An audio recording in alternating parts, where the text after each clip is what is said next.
নিকষ কালো গায়ের রঙে যে কি মাধুর্য লুকিয়ে থাকে সেটা নাসিমাকে না দেখলে কেউ বুঝবে না। নাসিমার রোগা ছোটোখাটো শরীর, মুখখানা দেখলে মনে হয় যদি একটুও স্বাস্থ্যের আঁচ লাগতো তাহলে তার অপূর্ব সুন্দর মুখশ্রী নজর কাড়ার মতো হতো। কিন্তু ভালো মন্দ খাওয়া তো দূরস্থান, কোনো ক্রমে দুবেলা ভাত জোটে। 3 বছর ধরে ও পড়ে আছে দাদাদের সংসারে। আজ কামরুলের ডাকে কিছুটা আশার দোলাচলে পড়ে নাসিমা তিনজেলিয়া এসেছে। ক্যানিং থেকে 3 বার নৌকা বদলে আসতে হয় তিনজেলিয়াতে। সেই কোন 7 সকালে খালি পেটে বাপের বাড়ি থেকে বেরিয়েছে ও। মাথায় ঘোমটা, হাতে একটা ছোট ব্যাগ, যার মধ্যে তার মোবাইল আর গাড়ি ভাড়া বাবদ দাদাদের দেওয়া কিছু টাকা আছে। নাসিমা এসে শুকনো মুখে গোঁজ হয়ে বসে আছে গেস্ট হাউসের উঠোনে। তিনজেলিয়ার গেস্ট হাউসে আজ কলকাতা থেকে অনেক বাবুরা তাদের পরিবার নিয়ে এসেছেন কদিনের জন্য বেড়াতে। বাবুরা নাকি গ্রাম দেখতে চান। গ্রামে আবার কি দেখার আছে? নাসিমা ভেবে পায় না। কামরুল এই তিনজেলিয়া গেস্ট হাউসের কেয়ারটেকার। সে আজ নাসিমাকে ডেকেছে কারণ সে একবার শেষ ফয়সালা করতে চায়। কামরুল গুনে গুনে 3 তালাক দিয়ে 3 বছর আগে যখন নাসিমার কাছ থেকে তার সংসার ছেলে মেয়ে কেড়ে নিল, তখন সে গ্রাম পঞ্চায়েতকে নাসিমার স্বভাব খারাপ, রান্না খারাপ ইত্যাদি নানা অজুহাত দেখিয়েছিল। কিন্তু কতদিন আর হাত পুড়িয়ে রান্না করে ছেলে মেয়ে মানুষ করতে পারা যায়? নতুন করে সংসার পাতার বড় স্বাদ ছিল। এদিক ওদিক, গোসাবা, ক্যানিং, এমনকি বাংলাদেশ সব জায়গাতেই চেষ্টা চালিয়ে দেখল নিকার জন্য মনের মতো মেয়ে পাওয়া প্রায় অসম্ভব। বহু চেষ্টা করেও যখন দেখল তার মতো ভুঁড়িওয়ালা টাকমাথা 2 ছেলেমেয়ের বাবাকে নিকা করবার জন্য খুঁতো, অসুস্থ বা বেশি বয়সী মেয়ে ছাড়া সম্বন্ধ আসছে না, তখন এই বুদ্ধি তার মাথায় এলো, না হয় নাসিমাকেই আবার ডেকে আনা যাক। মনে মনে নাসিমাকে সে যে ভালোবাসে না এমনটা তো নয়, কিন্তু রেগে গেলে ওকে চড় ঘুষি লাথি মারতে তার কখনোই দ্বিধাবোধ হয়নি। কামরুল শহুরে ভালোবাসার ধরন ধারণ ঠিক বোঝে না। নিজের বউকে সে দরকার হলে যদি 2-4 ঘা দেয়, নিজের ঘরের 4 দেয়ালের মধ্যে সে যদি তার বউকে পেটায়, তাতে কার কি এসে যায়? চিরকাল সে তার বাবাকে দেখে এসেছে মাকে চড় মারতে, হাত মুচড়ে দিতে। মাংসের ঝোলে নুন বেশি হওয়ার অপরাধে একবার বাবা মাটির তৈরি রান্নার উনুন লাথি মেরে ভেঙে দিয়েছিল।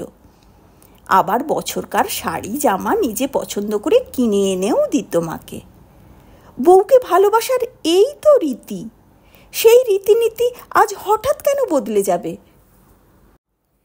নিজের মেয়েকে কামরুল একদম শহুরে মেয়েদের মতো করে তৈরি করছে। গ্রামের হাই স্কুলে সে মেয়ে এখন 10 ক্লাসে পড়ে। বাবাকে খুশি রাখতে গেলে মাকে যে পছন্দ করা চলবে না, এ কথা ওই চালাক চতুর মেয়েটা অনেক ছোটবেলাতেই বুঝে গিয়েছিল। নাসিমার সপ্তদশী কিশোরী মেয়ে মাকে উঠোনে বসে থাকতে দেখে মুখ বেঁকায়। নিজের সাজগোজ, পড়াশুনো নিয়ে সে এতটাই মত্ত যে তার 4 বছরের ভাইটাকে দেখাশোনারও সময় হয় না তার। হাতে সারাক্ষণ মোবাইল। আব্বা তাকে নতুন স্মার্টফোন কিনে দিয়েছে। মুখে তার হরদম ইংরেজি বুলি। শহুরে মেয়েদের মতো, বিশেষ করে সিনেমার নায়িকাদের প্রায় সব রকম আদব কায়দাই সে রপ্ত করে ফেলেছে। কিন্তু ওই যে রোগা কালো ছোট্ট 4 বছরের শিশুপুত্র তার সারাদিন খালি গায়ে গ্রামের এপাড়া ওপাড়া ঘুরে বেড়ায়। সে আজও মাকে দেখলে ঠিক কোথা থেকে দৌড়ে এসে জড়িয়ে ধরে আধো আধো স্বরে কত কথা বলে।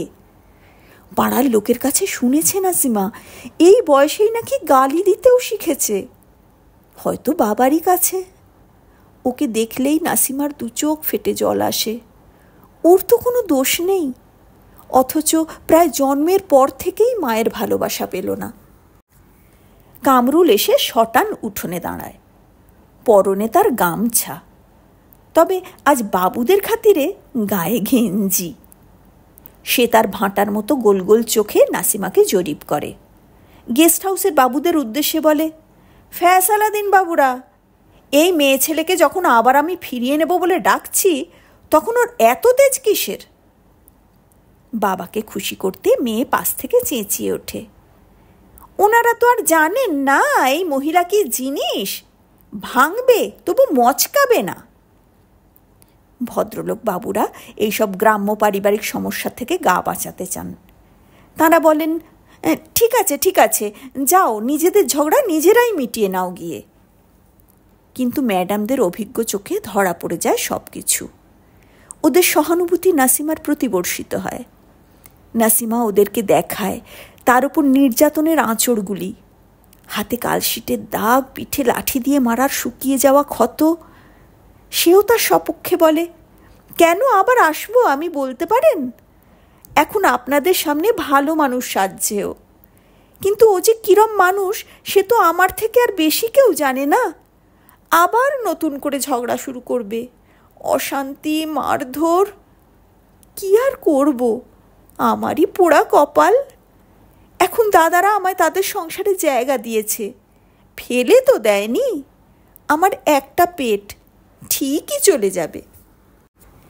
ভেবেছিল হয়তো কামরুলের তেজ একটু কমেছে, মেয়েও হয়তো মাকে ফিরে পেতে চায়। কিন্তু কোথায় কি, কেউই বদলায়নি, একটুও বদলায়নি। তবে ছেলেটা কোথায় গেল, তাকে দেখতে পাচ্ছে না কেন? ফিরে যাবে নাসিমা এবার। আকাশে ঘন মেঘ করেছে, সে যদি বেলাবেলি না বেরোয় এতটা পথ পেরিয়ে পৌঁছতে অনেক রাত হয়ে যাবে।